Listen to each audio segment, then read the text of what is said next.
We are back. We are back on the Mizells Show. The Mizells Show. The Mizells Show. You go low, I go high.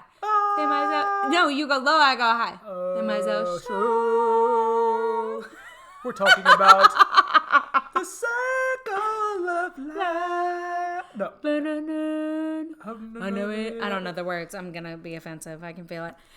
Anyway, we are talking about things that have come full circle. Full circle. In Steven and Mai's life. From mentorships to connections. All the things. To and just recent speaking engagements. Which was It almost feels a little bit like deja vu when it happens. But it's also the moments that you realize, I always picture God just laughing at us.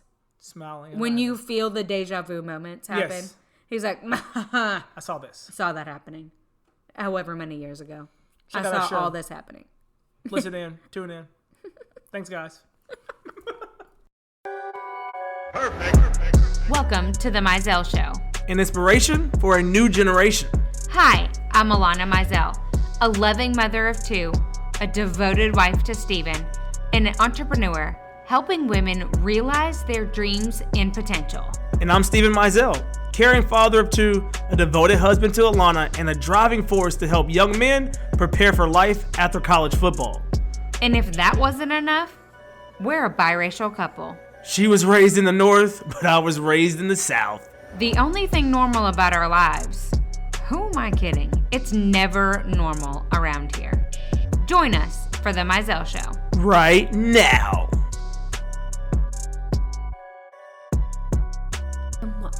Oh, we are back on the Mizells Show. Sounds like a workout, like an 80s workout. It sounds like Kanye West's workout plan. You don't know that one? No. You do know that. Oh, I don't. You really don't know Kanye's I have no workout plan? idea what you're talking about. Oh no, my I don't goodness. regular the Kanye West workout plan. I'm so sorry. But you're the one talking about recently. Oh, Kim's SNL went good. I need to check it out. Okay, well, Kim and Kanye are not together anymore. They are together. They're getting back together. There's too much money to be lost. Well, that's not what our episode is about today. No, our episode is not about Kim and Kanye. Talk about full circle. Kim is getting divorced again. That's a full circle. That is full circle. Not to brag on her, like to each his own. Each his own. You do you, sis. We don't know them. Don't really care. Don't care. Either. We're back on the Mizells Show. We Alanna are. has a beverage in her hand, but this beverage is a special beverage. It is from a local tea place called Nutrition Hub. We That just started we- giving shout outs. Like, not for like commercials, but like. no, I mean, we're happy to be sponsored, but Sponsorship would be good. But with how much we go there, how much they may people not know want that. to sponsor. Well, Alana's drinking a beverage from Nutrition Hub, and actually, so am I. The Mega Mango Mama. Mega Mama. Mega Mango Mama Yes. with pomegranate liftoff. You like it? I get. That's the only thing I get. Eating East Memphis. Yes, Our kids so love good. it. It's good.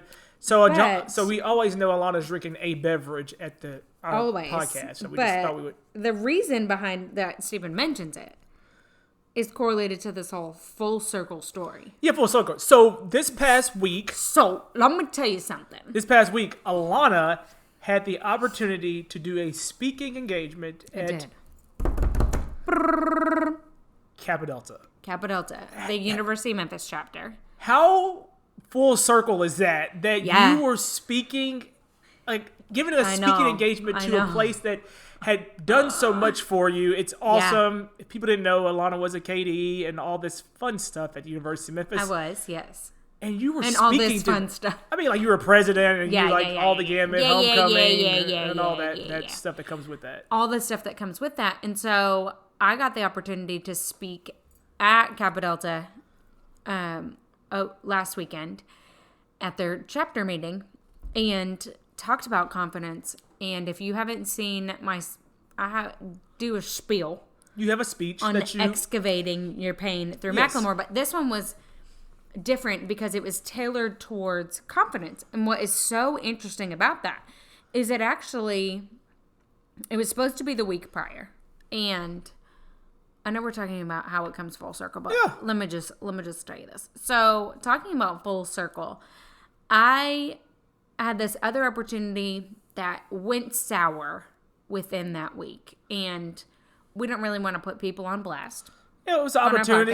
It went sour, and the irony of God was that he moved my speaking engagement to a week later, and I left before I was nervous. And I typically don't get super nervous. I usually get really excited and pretty like pump up, like about to go to a game. Yeah. Kind of environment. Super adrenaline rush. But this time I got nervous. I'm not sure if it was because of where it was, who I was talking to, that full circle moment. I was in the pledge class of 2008.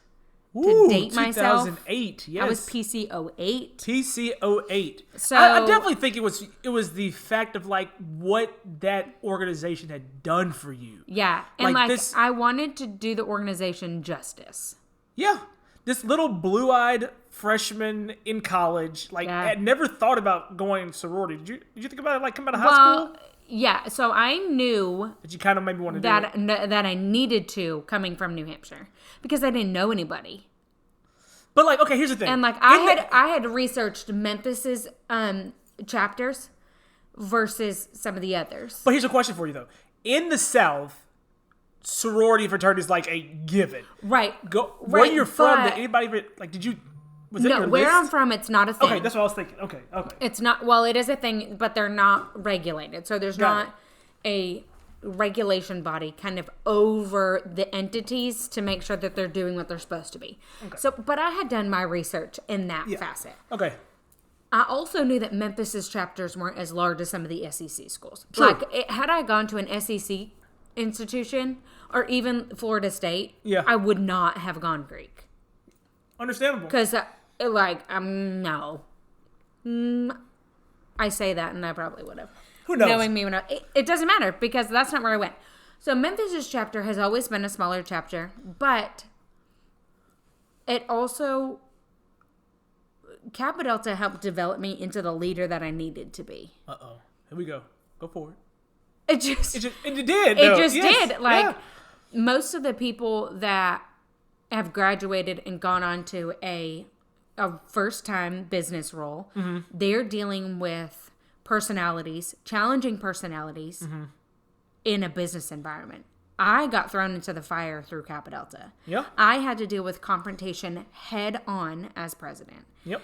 And it really did shape. There were some attributes of myself that vastly grew because of Kappa Delta. So I would say when I was a freshman and sophomore, I was a very abrasive personality. I was kind of like, just don't mess with me. Yeah. Not that I'm not that way now, but it's more like, let's have a conversation about it. I do generally protect myself, but it's not as confrontational in the manner of, you're not right, I'm always right. Yeah.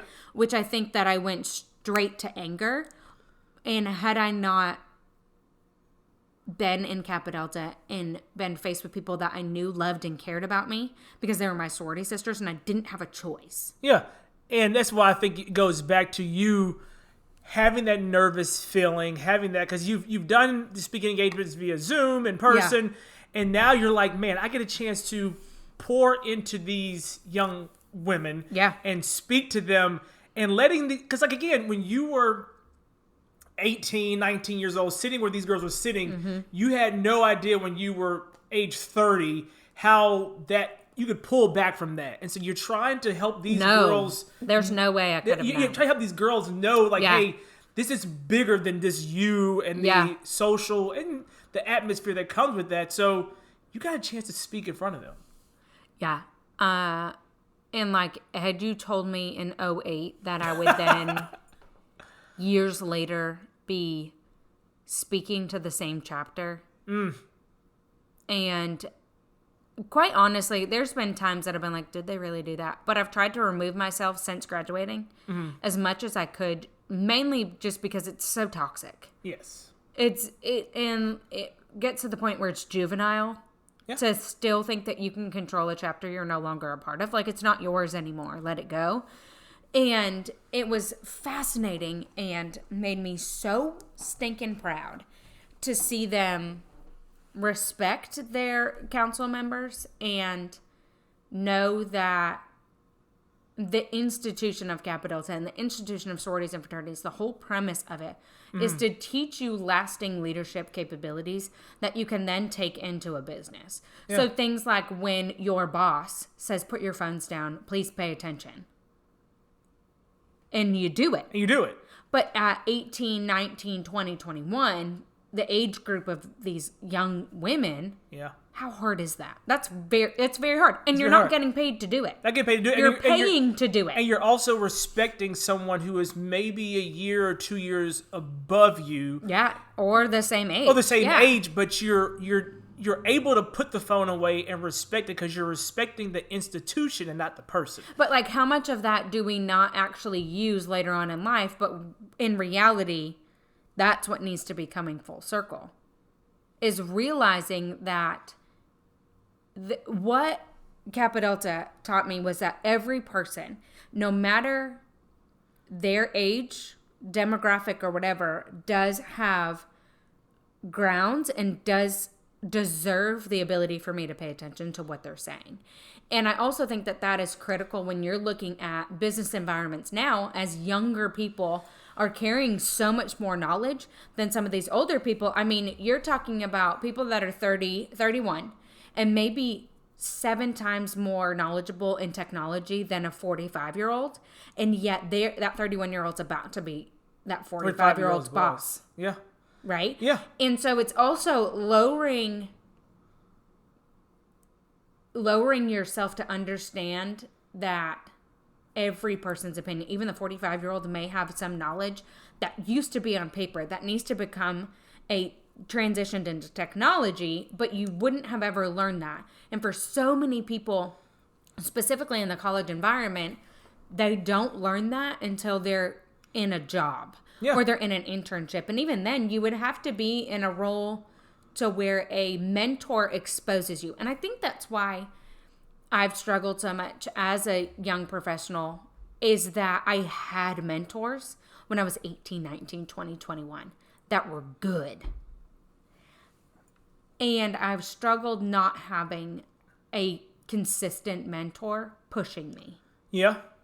And to find somebody, I think for both Steven and I, to find somebody, this is totally off topic, that is going to push us and continuously push us would also require them to be vastly more knowledgeable than us and have the same work ethic that we do. I have a mentor. I don't know about you. I honestly, I have pockets of mentors. Yeah, and I think that's something that is important. It goes back to our kind of mantra this whole episode is those full circle life moments. Is that you meet people and you have no idea where they might come back or where they might impact you later on. But in those moments, are you respecting the institution of Kappa? Are you respecting that person to say, hey, I might not agree with them, I might not understand them, but I want to respect their knowledge that they're bringing to this forefront and what I'm going to be able to do, because like expect the mere fact that they are a human being. Yeah, the human being, and they are taking their time, their moment to be able to talk to you, because in the moment of, let's say, you and Kappa Delta, like you have your, I'm gonna call it your hierarchy, but you have the president. You also have all the way down to the very bottom, hypothetically, the treasurer, who she might not be as cool or might not have the thought, but you got to respect her for her role. Yeah, everybody carries weight. Everybody carries weight. That's the thing that I think that's what we're trying to get across, is everything coming full circle, is that had I not embraced the things I needed to work on and still work on to this day, my instinct is to protect, wall up, protect.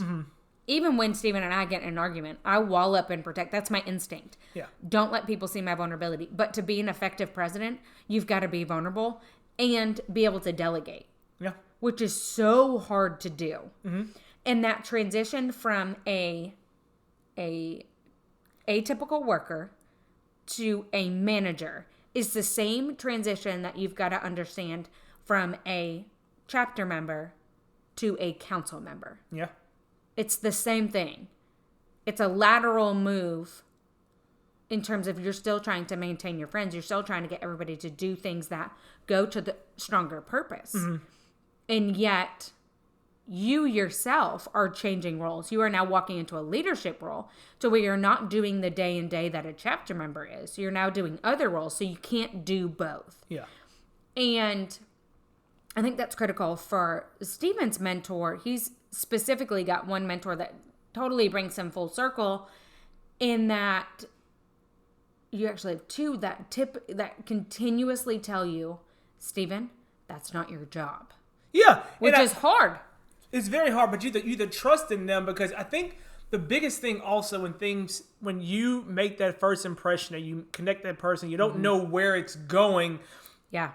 You have to trust in them and trust in their knowledge. But I think when those moments come, we keep saying full circle, you have to know that you did the right thing and they respect that. Because with my mentor I connected with, he brought me into a brand new realm of an industry. And I had no idea what I was doing, but he trusted in me. I listened to him, and I went into that industry, and we enjoyed it, and we embraced it. But then comes a point where he leaves the industry for almost a full year. Well over a full year. Well over a full year. Yeah. But I'm still in the industry. And so now it's almost roles reverse, where he's out doing something else, and we are still connecting. Yeah. And now I had the opportunity to help him find his next step in his next career, next opportunity, and it was through my connections. So let's bring that back. Let's kind of narrate that a little bit better. So Steven has a mentor that said, hey, I see this job. And I see the potential that and you I have. see the potential that you have in this job. Okay. So then fast forward, mentor is no longer in that career path. Yeah. Did you know that I sell makeup? Not only do I sell makeup, but the makeup that I sell is 3D makeup, which allows you to highlight and contour your face in a super simple compact. As a mom, I could not survive without my simplified routine. Not only that, but it's exactly what you need. Exactly when you need it, all in one spot. Go ahead and check out Alanna Mizells on Instagram or alannamizell.com to learn more.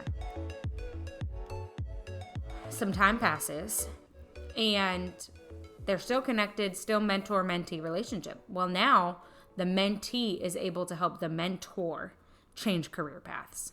So that's that full circle that we're talking about, but that doesn't change the mentor-mentee environment. He's still your mentor. It's just like understanding that it comes full circle, in which you're not always going to be the lower man on the totem pole. It's a push-pull. To have it actually be a relationship, you have to have both people investing in the environment, understanding that there's more than likely one person that carries more knowledge in general life skills than the other. Yes, and you being okay with that push-pull. But I feel like so many times in our society today, we're not able to humble ourselves and realize those moments like, it's okay. Because it's okay for me to, as a mentor, to become the one that needs something. Yes, and it's okay for me to reach out. Yes. And it's hard for that mentor. But it's okay for me to reach out and get that assistance and get that help. And then it goes back to the mutual connection. You saw what Kappa Delta pulled out of you, and you know what you become that you can pour into them. I saw what the mentor pulled out of me, and in pulling it out of me, I saw what he had in himself that he might not have seen. And so that's why I was wanting to say, hey, let me help you. And he was able to let that happen. I think one of the biggest things about a mentor-mentee relationship, and I actually said this when I was talking to Kappa Delta, because I find that we as individuals compare ourselves most of the time to somebody who is closest to us.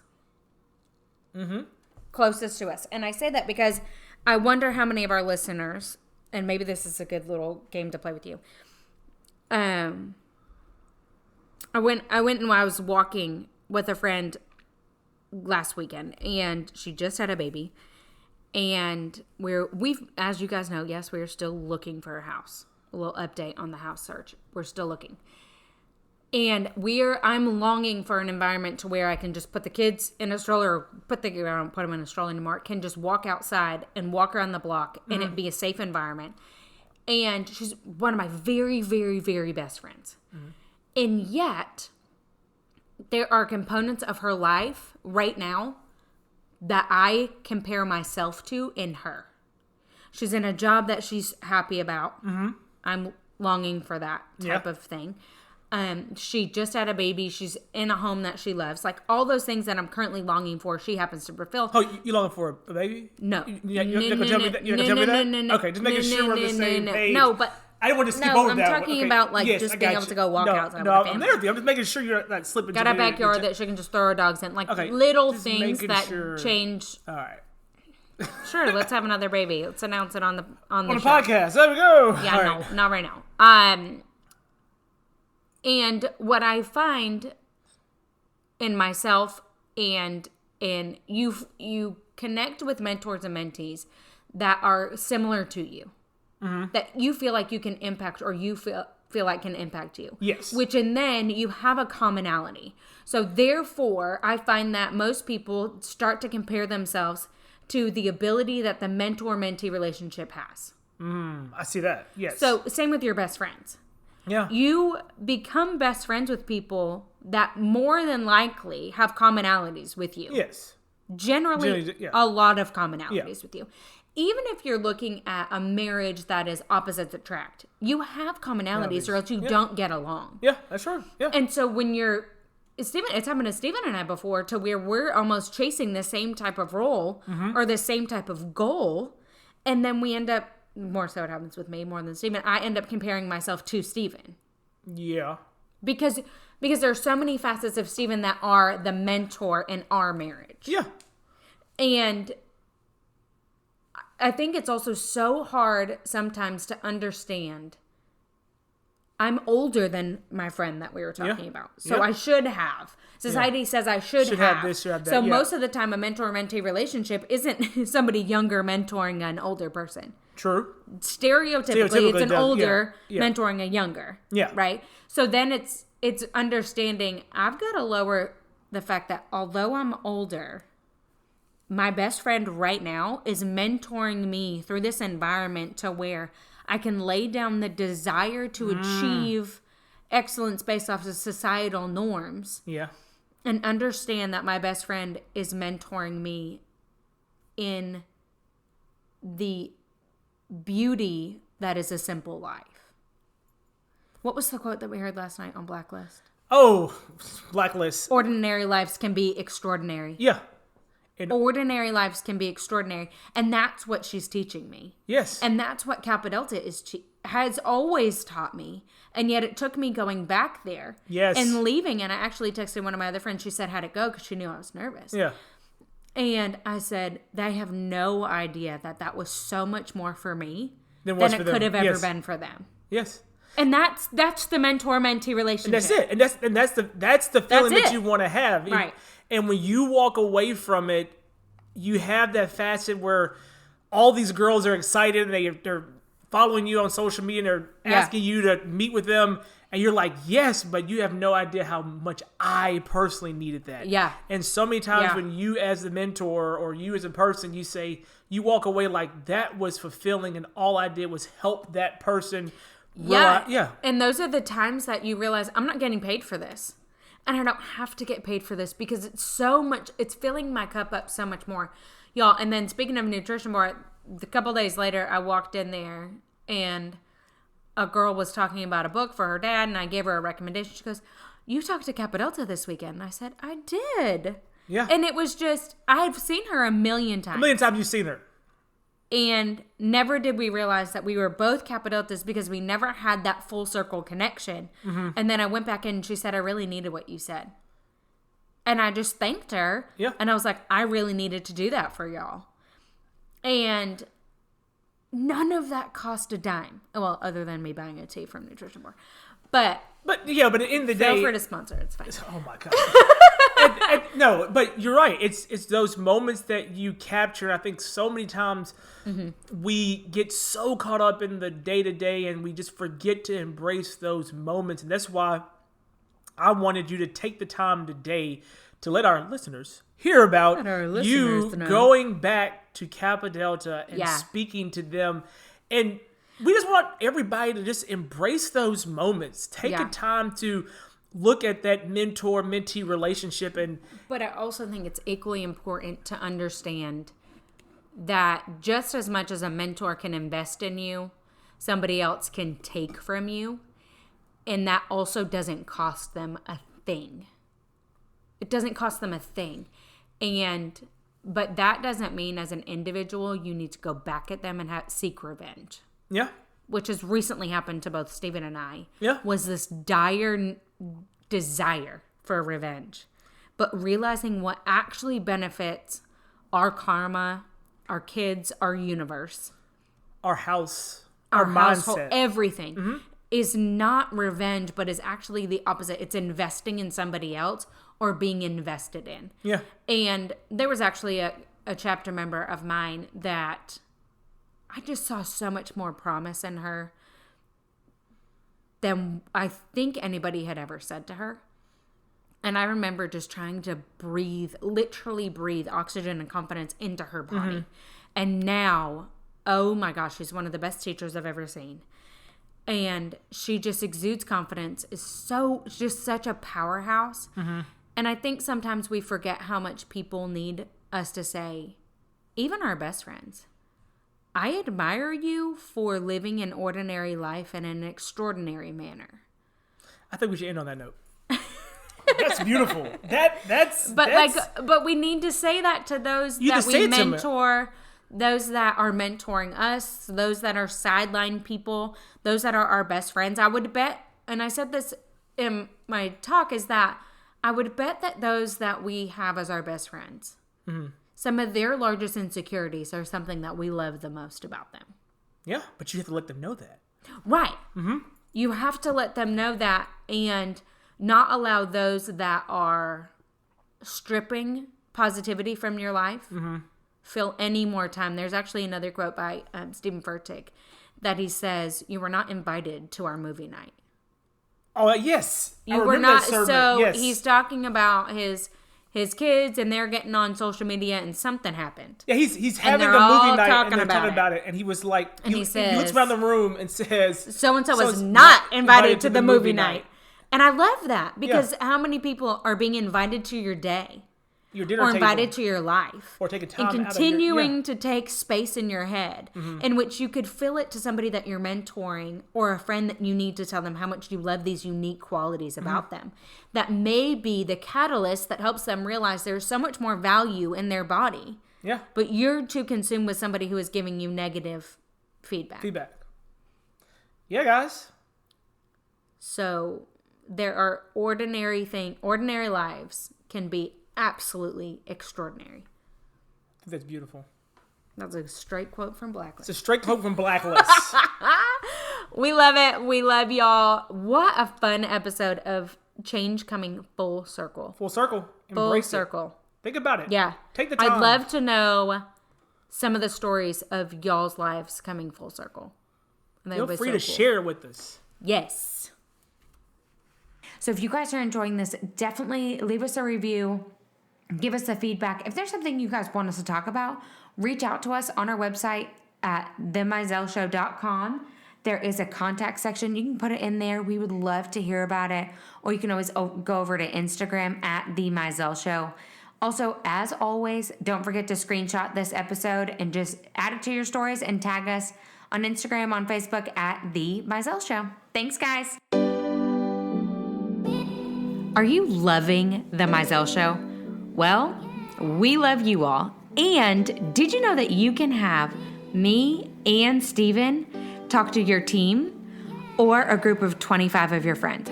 All it takes is 25 people showing up on either a Zoom call, a Facebook Live, or really anywhere. Hopefully in person sooner rather than later. But how do you get us? So all you have to do is email themizellsshow@gmail.com, or you can direct message us on Instagram at The Mizells Show.